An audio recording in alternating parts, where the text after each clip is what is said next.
So I know of someone who struggled to delegate when they first took on a role as heading a team, and it got so bad that she would spend late hours at work and was getting home at odd hours of the night and all that, and up to the point where her husband had a medical emergency.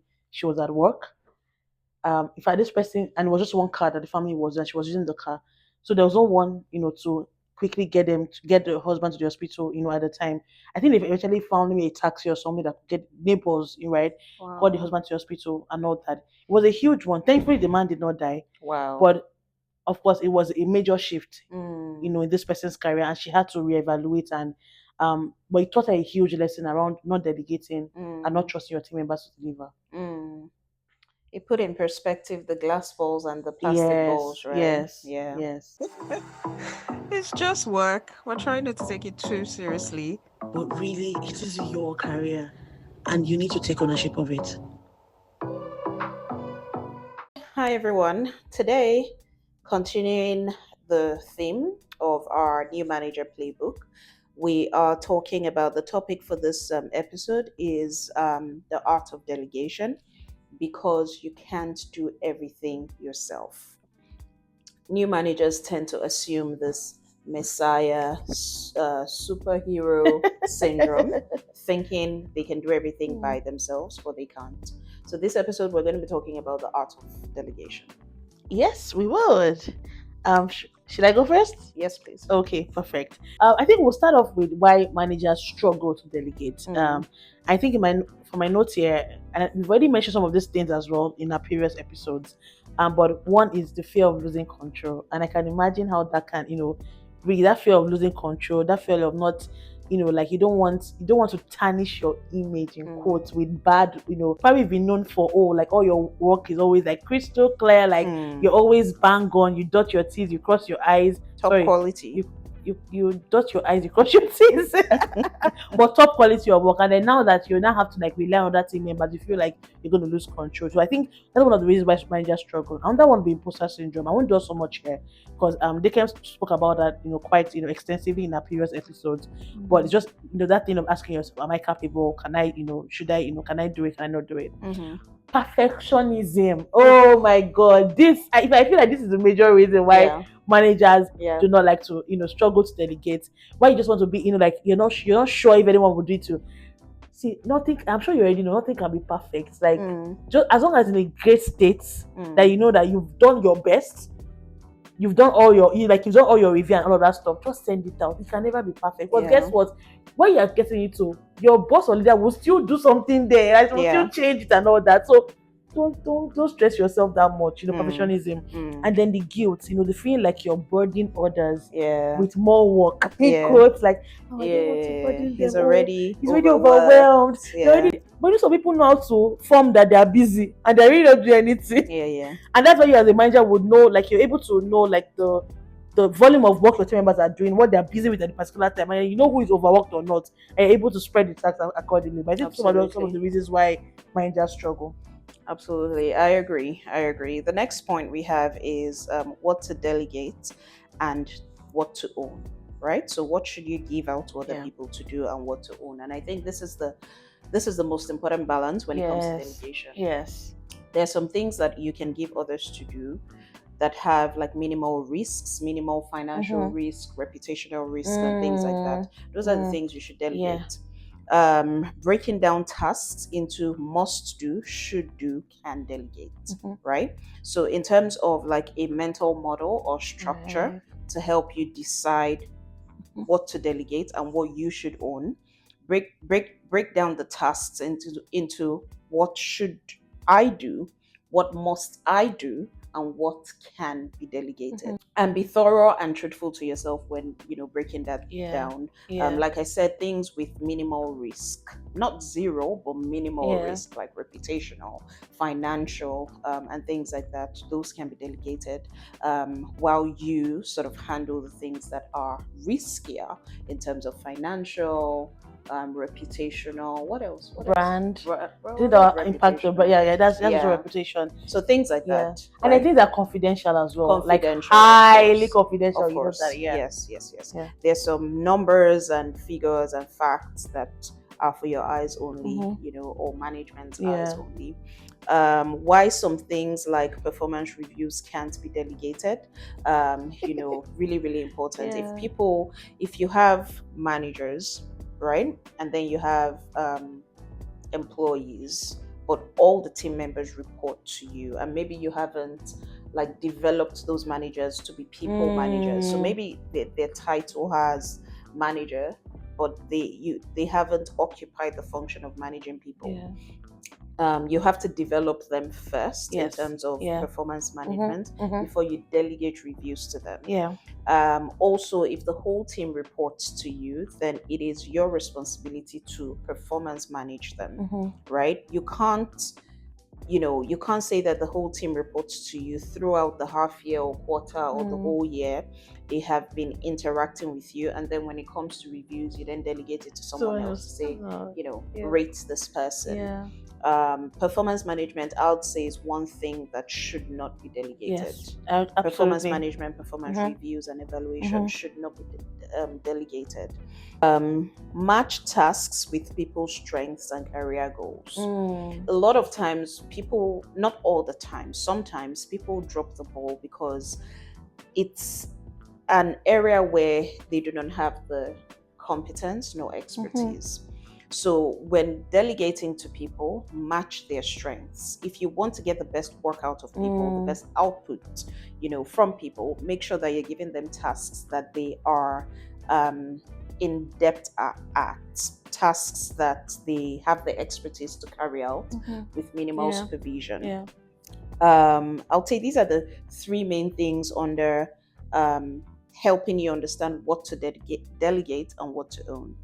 Absolutely, Dickens. I think like you said, that mental model I think will really help to just um compartmentalize, in the buckets, what should go here, what should go here, what should remain with you. Yeah. And that one I'll mention will be, just around learning the art of delegation would be trusting but verifying. And one of the things I have on my note here is just to making sure that you're setting clear expectations when you delegate those tasks. Like delegate the task, and setting those clear expectations, I believe would also help you not to micromanage, right? Because they know your team members know clearly what they need to do because you've outlined what it is and you've communicated in terms of, okay, this is when I expect it.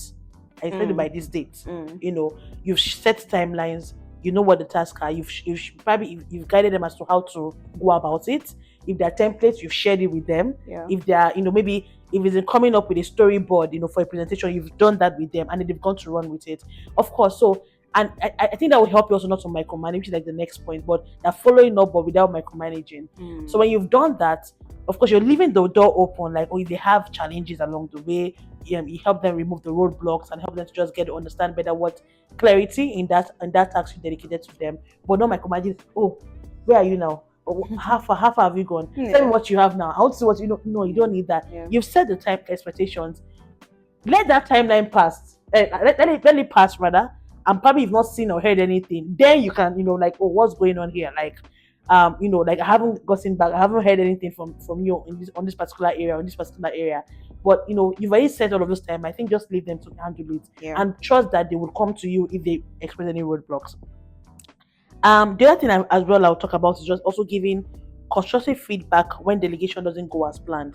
So again, you might delegate some tasks, and when you got the output, it was like, was I speaking gibberish? Gibberish. No, I was speaking Spanish. Like, right? What happened here? That was a maybe I didn't say it in clear terms, and that has happened. I'm sure you've had this kind of instances, But make sure that you also don't just take it and then now, in fact, I feel in those moments, don't now take on the task and then do it. No, delegate it and make it clear. This is what needs to be done. Are there any challenges? Do you need any support from me? Do you need required template? Because if you take it back as in, like, oh, they didn't get done, you just believe that this person couldn't get done. Isn't necessarily the case. You're not also developing them, and you're not helping them. I get where they are now strict timeline. Probably it's now like, oh, you don't really have so much time anymore. Okay, fine, you can do it at that point, but involve them as well. Like, do it together, and in that way, they get the feedback and they're also learning for next time. I think the last thing I'll mention on that is trusting but verifying would be setting up check-ins. Yes. to track progress, and all of that. I feel like check-ins for any manager and anyone leading teams should be a recurring calendar invite, yeah, in your Outlook or whatever tool that you use. I think is a no-brainer. Like, have regular check-in with your team members, whether it's weekly, whether it's bi-weekly, but regular. I won't even say monthly, honestly. I'm not a fan of monthly It should be check-ins. more frequent, Yeah, right? more frequent. 100%. No, it should be more frequent, because that way you're able to catch roadblocks, and you're able to catch things quickly without you micromanaging, but able to nip things in the bud and just, oh no, they're going in the wrong direction. Let's go this way, and that kind of stuff. So I think it should be a regular thing. Have regular checking with your team members, at least bi-weekly. Yeah, at least. I agree. I think the most infrequent it should be is bi-weekly. Yeah. And it's not you micromanaging. It's just routine to keep the feedback loop going. Exactly. Right? Yeah. Exactly. And feedback does not necessarily have to be top down all the time. Sometimes it's feedback from the employee to you. Yeah. Right? Yeah. 100% agree. Yeah. The next point here is when it comes to delegation, we mustn't, and just looking at how the world has become such a global village and people are migrating for work and things like that, we mustn't forget the impact of culture when it comes to delegation. So in like Nigeria and a lot of African countries, there's the Oga at the top syndrome, right? The Oga at the top is just that big boss that occupies the position and does nothing. Right? Or like, it's not even delegation. He's like a funnel, or she's like a funnel. Work comes and it just funnels to, direct reports. They don't have any input. If they don't like what they see, they shout at you and all those things. That's not delegation. Delegation is, I take some, you take some. It's very piecemeal-ish. It's very collaborative. Remember what we said, what I should do, what I must do, and what I can delegate. So work, there's a piece of work, and then you sort of segment it. Yes, exactly. And I think in Western countries it's more understood in that sense. That it's a piece of work, and then, bits of it are then given to people who have the competence, people who have the authority and things like that. So whether you are moving from an African or developing country to a developed country, just that mental shift when it comes to the cultural nuances of delegation is something that a manager should pay attention to. It's even happened to me, and he came back to apologize. An employee that saw delegation as me just passing the work to him. And he will watch this video and he knows I'm talking about him. And then he, after he grew in his career and really understood, the nuances of work and management and whatnot, he came back to say, I was so silly to have had that mindset. So there are people who will feel that way. Yeah. But as a manager, your job again is to make sure that you don't get distracted and, the word is distracted. You don't get distracted by employees who are bickering and don't really get it. Your job is to make sure that you keep giving them stretch assignments, whether they see it as you passing the buck or whatever. At some point, they will learn, like this young man in question. And just knowing that, provided you know that you are, weighing in on things, handling the more strategic stuff. That's the beauty of being a manager. You don't have to do everything yourself. You have a team. There are people on your team that are probably more have strength in those areas. In those areas that you do not. So delegate it to them. Don't worry about, maybe someone is failing. Don't worry. Provided that's not what you're doing. Just focus, laser focus on the important things. So for me, that's what I would say around, understanding the cultural differences in delegation. As you're migrating, moving from country to country, take the time to understand what does delegation look like in Spain versus what it looks like in the Netherlands versus what it is in Kenya versus North America, things like that. How do I delegate? How do I broach or approach work in terms of what I own and what I delegate? No, spot on, Dickems. I hope all of this is going to be helpful. I think one of the major, even for me, that you mentioned, that don't take away, is just that, reminding yourself, must do, what should I be doing, what what can they do, and what can you delegate. I think that would really help to just position what around the entire thing around the art of delegation. So I think it's a really useful tool that you can leverage. If you like this video, first of all, before you like this video, we'd like to hear from you. Have you had an experience of a manager or worked with a manager who failed to delegate, and what was the impact on you or on your team? We'd like to hear from And you. on the manager. And on the manager, eventually, yes, we'd like to hear that too. But if you like this video, please like, share, subscribe. I keep saying, you know what to do now. Just do it now. Do it. But till next time, guys, take care. Thank you. Bye. Bye.